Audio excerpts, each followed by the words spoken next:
If you're experiencing the cloud save error 2025 in CS2, this guide will help you troubleshoot and resolve the issue. Follow these steps to unlock your game saves and get back to playing. Step 1. Check internet connection. Ensure that your internet connection is stable and working properly.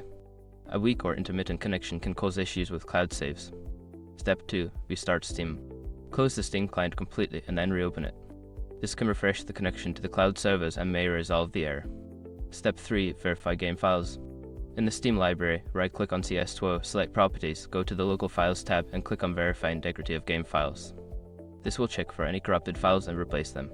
Step 4. Clear Steam Download Cache. In the Steam client, go to Settings, then Downloads, and click on Clear Download Cache. This can help fix issues related to cloud saves. Step 5. Check Cloud Save Settings. Make sure the cloud saving is enabled for CS2.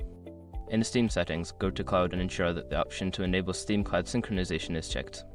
By following these steps, you should be able to resolve the cloud save error 2025 in CS2. If the issue persists, consider reaching out to Steam support for further assistance. Happy gaming!